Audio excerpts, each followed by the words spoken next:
60-70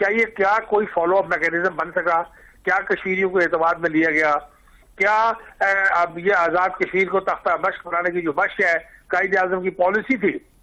کہ ریاست کے اندر باہر کی سیاست نہ آئے, انتخابی سیاست نہ آئے, کیا قائد اعظم کے سے زیادہ پاپولر کوئی شخص موجود ہے کہ آج مسئلہ کشمیر کو پاکستان کی سیاسی جماعتوں کے نقطہ نظر سے دیکھا جاتا ہے, آزاد کشمیر میں اپنی حکومت سازی کے نقطہ نظر سے دیکھا جاتا ہے, گلگت بلتستان کا اسٹیٹس تبدیل کرنے کے بارے میں دیکھا جاتا ہے, آزاد کشمیر کے بارے میں افواہیں پھیلائی جاتی ہیں کہ اسے صوبہ بنانے جا رہی ہے, اس کا اسٹیٹس تبدیل کرنے جا رہے ہیں. سوال یہ پیدا ہوتا ہے کہ ہندوستان کے مقابلے میں ہماری ایک اخلاقی برتری ہے کہ ہم نے بین الاقوامی قراردادوں کا احترام کیا ہے,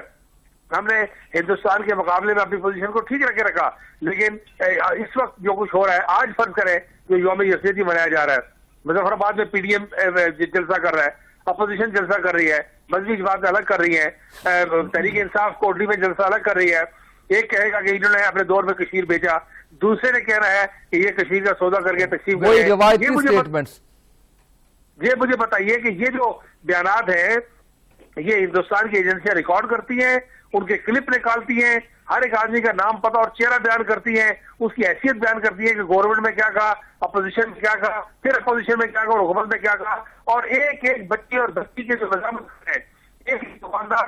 سرکار, ایک ایک مزدور, ایک ایک وکیل, ایک ایک صحافی, ایک ایک دانشور, اس کے پاس ایک ایک جیل میں قیدی کو پہنچتے ہیں کہ دیکھو جی اے خان نے بھی کہہ دیا کہ کشمیر بک گیا, بی نے بھی کہہ دیا کہ کشمیر کا سودا ہو گیا, سی نے بھی کہہ دیا کہ تقسیم ہو گیا, فلاں نے بھی کہہ دیا, تو ان بیچاروں کے اوپر کیا گزرتی ہے.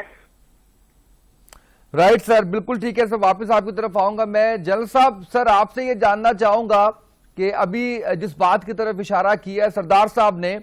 میں سر آپ سے پوچھوں گا کہ یہ بتائیے گا کہ کیا ماضی میں کوئی جماعت یا کوئی حکومت ایسی جس نے صحیح معنوں میں کوئی کوشش کرتی ہوئی ہمیں نظر آئی ہو, یا سب صرف اس کے اوپر سیاست ہی کر رہی ہیں جماعتیں؟ جی, سب سے پہلے تو سردار عتیق صاحب جو کہ فرزند ہیں ہمارے مجاہد اول کے, اللہ ان کی مغفرت فرمائے, بہت با عزت شخصیت ہیں, اور جو ان کی بات ہے وہ آپ سمجھے کشمیر کی آواز ہے.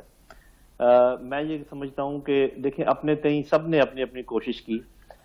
لیکن جس بات کی ضرورت ہے وہ یہ ہے کہ دل جمعی کے ساتھ, ایک انٹرنل کوہیژن کے ساتھ, ایک بیانیے کے ساتھ کشمیر کی بات کریں. بالکل سردار صاحب صحیح کہہ رہے ہیں کہ اس کو آپ پولیٹیکل تختہ مشق نہ بنائیں, کیونکہ یہ جو ہی مختلف آوازیں اٹھتی ہیں, ایک دوسرے کی طرف انگلیاں اٹھاتے ہیں اب ہمارے سب سے بڑے مسئلے کے بارے میں, تو نیچرلی پھر دشمن کو فائدہ پہنچتا ہے. دیکھیے دو تین باتیں ہیں جو کہ تاریخ سے ثابت ہیں. نمبر ایک,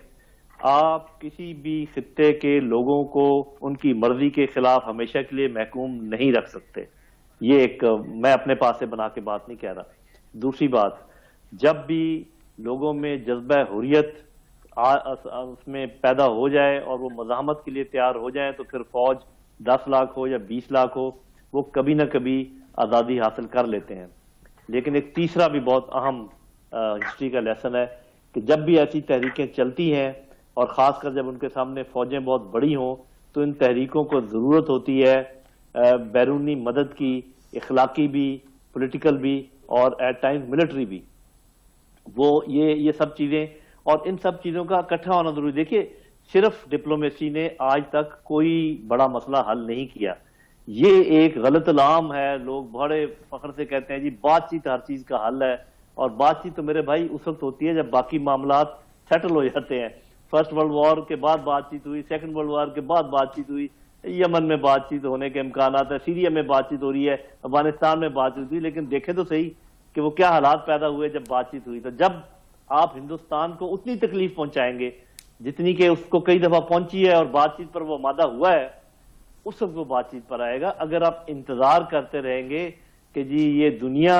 کا ضمیر جاگے گا, اور دنیا اخلاقی دباؤ ڈالنے کے علاوہ میرا نہیں خیال کوئی اور دباؤ ڈالے گی ہندوستان کے اوپر, کوئی پولیٹیکل دباؤ, کوئی فائنینشیل دباؤ, کوئی ملٹری دباؤ, اس کا کوئی امکان نہیں ہے. کشمیری اپنے زور بازو سے اپنی مزاحمت کر رہے ہیں, پاکستان کو بھی ان کے ساتھ اسی طریقے سے کھڑا ہونا پڑے گا, اور ان چاروں شعبوں میں کھڑا ہونا پڑے گا, ڈپلومیسی, پولیٹیکل, لا فیئر, ملٹری. صاف ظاہر ہے کہ دیکھ کر کہ کون سا کس وقت کس کو اپلائی کرنے کی ضرورت ہے, اور عقل مندی کے ساتھ اپلائی کیا جائے. بالکل ٹھیک ہے سر. اور یہ جب تک یہ چاروں چیزیں اکٹھی نہیں چلیں گی, کبھی ایک آگے چلے گی دوسری پیچھے رہ گی, کبھی وہ آگے چلے گی, ایسے کام نہیں بنتا میرے بھائی. اور ایک جہد مسلسل ہے یہ, ہمیں اس کے اوپر لگے رہنا چاہیے. کیسے شریف صاحب سر آپ کو کریڈٹ جاتا ہے, آپ کی جماعت کو کریڈٹ جاتا ہے کہ 5 فروری کا دن 1990 کے اندر جس طرح سے آپ کی کاوشوں کی وجہ سے یہ دن نام کیا گیا کشمیر کے, اور مقصد تو اس کا اوبویسلی یہی ہے کہ کشمیر کے لیے ہم بات کریں, ہماری حکومتیں بات کریں. سر وہ ایک تعطل کا شکار رہتا ہے یہ سارا معاملہ. آپ کیا سمجھتے ہیں اس حوالے سے ہماری کوشش میں کہاں کمی رہ گئی ہے کہ ہم اس طرح سے کشمیر کا مقدمہ شاید دنیا کے سامنے نہیں رکھ سکے؟ بسم اللہ الرحمن الرحیم. بہت شکریہ جی. پہلے نمبر پہ تو قاضی حسین احمد مرحوم, اللہ تعالیٰ ان کی قبر کو نور سے بھر دے, آمین. ان کو ہم یاد کرتے ہیں اس دن پہ کہ جنہوں نے یہ انیشیٹو لیا, اور تمام سیاسی جماعتوں نے, گورنمنٹس نے اس چیز کو اپنایا, اور آج ہم یوم یکجہتی کشمیر 5 فروری جو ہے وہ مناتے ہیں. دوسرا جو بات آپ نے کی, میں یہ سمجھتا ہوں کہ موجودہ حکومت جو ہے اس نے 22 کروڑ جو عوام ہیں ان کی دلوں کی جو ترجمانی ہے کشمیر کے حوالے سے وہ نہیں کی. اور ہم یہ سمجھتے ہیں کہ ان کی جو پالیسی ہے, اور انڈیا کو یہ جو جرت ہوئی, جس طرح ابھی جنرل صاحب فرما رہے تھے, تو انڈیا کو جو یہ جرت ہوئی ہے اس میں بہت ساری چیزیں, صرف ایک سفارتی مسئلہ نہیں رہا, بہت ساری اور چیزیں ہیں جس میں حکومت نے وہ کردار ادا نہیں کیا جس طرح ان کو وہ کرنا چاہیے تھا. آج یہ صدی کا سب سے بڑا یو ٹرن جو ہے وہ پاکستان کی حکومت کا ہمیں محسوس ہوتا ہے. ہم یہ سمجھتے ہیں کہ سفارتی ایمرجنسی لگنی چاہیے تھی جس دن انڈیا نے اس پر سوچا, وہ قدم اٹھائے. اس سے پہلے ہمیں پتہ ہونا چاہیے تھا کہ انڈیا کیا سوچ رہا ہے اور کیا کرنے جا رہا ہے. اگر ہمیں اس سے پہلے اس کا پتہ نہیں تھا تو یہ ہماری بہت بڑی کمزوری ہے, اور اگر ہمیں پتہ تھا اور ہم چپ رہے تو یہ سوالیہ نشان ہے کہ کہاں پر چیزیں جو ہیں وہ انٹرنیشنلی کوئی پلیس کی جا رہی ہیں اور کہاں پر معاملات طے ہو رہے ہیں. پہلے تو سفارتی ایمرجنسی ہونی چاہیے تھی, فوری طور پہ سفارت خانے جو ہیں اور ہمارے جتنے بھی ڈپلومیٹس ہیں اور باقی لوگ ہیں اور سیاسی جماعتیں ہیں, پوری قوم ایک پیج پر آتی اور پوری دنیا میں کشمیر کا مقدمہ جو ہے وہ اپنے اپنے انداز میں لڑتی, جو کہ نہیں لڑا گیا. نمبر 2, ایک نائب وزیر خارجہ, جماعت اسلامی ہمیشہ یہ مطالبہ کرتی رہی ہے, سراج الحق صاحب بار بار یہ بات کرتے ہیں کہ ایک نائب وزیر خارجہ جو ہیں وہ صرف اور صرف کشمیر کے مقدمے کے لیے, کشمیر کاز کے لیے جو ہے وہ ان کا تقرر ہونا چاہیے تھا, جو کہ نہیں کیا گیا. ہماری یہ بھی تجویز تھی کہ پوری دنیا کے اندر جہاں جہاں پاکستان کے سفارت خانے ہیں وہاں پر کشمیر ڈیسک جو ہیں وہ قائم کیے جائیں تاکہ کشمیر کی بات پوری دنیا میں بہتر انداز سے جو ہے وہ پیش کی جا سکے. ایسا کچھ بھی نہیں ہوا. قومی کانفرنس کرنی چاہیے تھی, انٹرنیشنل کانفرنس کرنی چاہیے تھی حکومت کو, حکومت نے وہ نہیں کیا. پوری قوم ان کے ساتھ ہوتی, پوری سیاسی جماعتیں ان کے ساتھ ہوتی, وزیر اعظم صاحب نے ایسا کوئی سٹیپ نہیں لیا. یہ سٹیپ پھر ہمیں لینا پڑا, اور گزشتہ روز اسلام آباد کے اندر ہم نے قومی کشمیر کانفرنس کی جس میں ساری سیاسی پارٹیاں تھی, ساری حریت جو قیادت تھی وہ بھی موجود تھی, اور سب کا یہ کنسنسس تھا کہ یہ وقت کا تقاضا ہے کہ ہم فوری طور پر کشمیر کے اوپر جو ہے وہ ایک پیج پر آئیں اور اس مقدمے کو پوری دنیا میں لڑیں. اور یہ اس چیز کی ضرورت تھی کہ آزاد جموں و کشمیر کی جو حکومت ہے اس کو فیسیلیٹیٹ کیا جاتا, اور ہماری اپوزیشن اور حکومت مل کر ایک ایسے وفد کی شکل میں, ایک کیمپین کی شکل میں اس سفارتی ایمرجنسی کو آگے لے کے چلتی, اور پوری دنیا میں یہ میسج جاتا کہ پاکستان کے 22 کروڑ عوام کسی اور معاملے پہ علیحدہ ہو سکتے ہیں لیکن کشمیر وہ واحد معاملہ ہے جس پر وہ اکٹھے ہیں, اور اگر یہاں پر کوئی قدم آگے بڑھے گا تو پاکستان جو ہے وہ کشمیریوں کے ساتھ کھڑا ہے. یہ وہ فقدان ہے. جب فقدان نظر آیا تو انڈیا کو جو ہے وہ جرت پیدا ہوئی. اور یہاں میں بڑے ادب کے ساتھ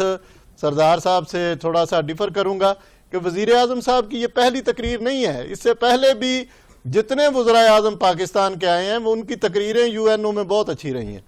اور ٹھیک ہے عمران خان صاحب نے بھی بڑی اچھی تقریر کی, لیکن جمعے والے دن وہ آدھے گھنٹے کا احتجاج, وہ بازو پر کالی پٹی, یہ ساری چیزیں جو ہیں یہ پاکستان نے کشمیر کی عوام کو ان کے زخموں پر نمک پاشی کی ہے, مرہم رکھنا تھا. سردار صاحب, سر آپ نے گفتگو سنی ہے جنرل صاحب کی بھی, انہوں نے 4 پوائنٹس بتایا جس کے اندر وہ پولیٹیکل